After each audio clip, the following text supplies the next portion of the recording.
میخوایم در مورد بحث معادن صحبت کنیم، بحث معدنداران عزیزمون. یه سری امتیازات خود صنعت معدن میذاره، مثلا که صنعت معدن میاد به حالا معدندارامون، حالا طرف ممکنه معدن شن و ماسه داشته باشه، معدن مس داشته باشه، طلا داشته باشه، حالا با توجه به معدنی که داره میاد بهش یه سری ماشینالات میده.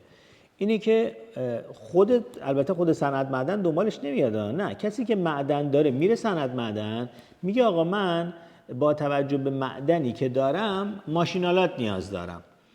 صنعت معدن میاد کارشناس میفرسته خدمتون عرض کنم که حالا طبق اون مساحت و عرضم به خدمتون استخراجی که داره و ظرفیتی که داره میاد بهش ماشینالات رو با حالا به پیشنهاد خودش حالا یا موافقت میکنه یا کم و زیاد میکنه و میاد بهش در واقع اجازه ورود ماشینالات رو میده. حالا قدم بعدیش اینه که این بنده خدا از خارج از کشور، حالا از شرکت گله‌دار وارد کنه که ما باشیم و یا عزیز دیگه فرقی نمیکنه و یا خودشون باشن، حالا از چین باشه، ژاپن باشه، امارات باشه، هند باشه و یا هر کشور دیگه که بخواد واردات کنه، صنعت معدن میاد به اون مجوز میده. صنعت معدن میاد به اون مجوز میده که این ماشینالات رو شما میتونید طبق این مجوز برای معدن خودت وارد کنی.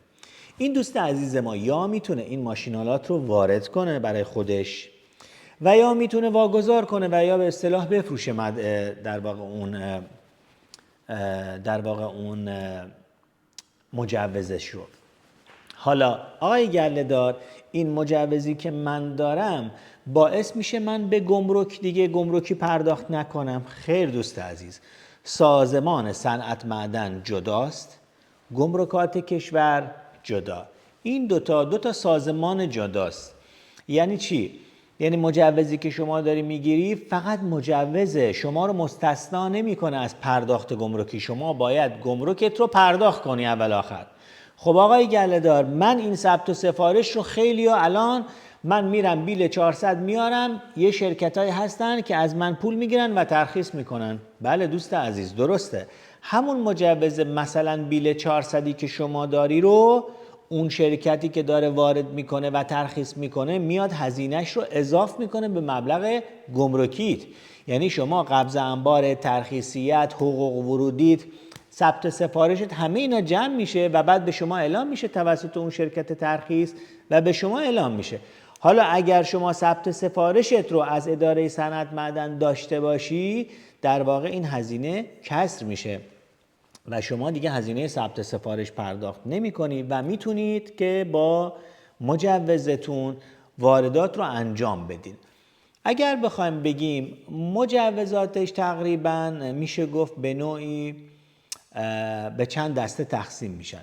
یک، مجوزات قطعی، یعنی شما در کل کشور میتونی اون بیل 400 رو در واقع باهاش فعالیت کنی. دو، مجوز مناطق آزاد و یا به اصطلاح اروندی که اونا رو قید میکنم، مثل چابهار عزیزمون، مثل انزلی عزیزمون، مثل استان خوزستان عزیزمون، مثل چنین استانهایی که منطقه آزاد هستن میتونن به صورت اروندی وارد کنن.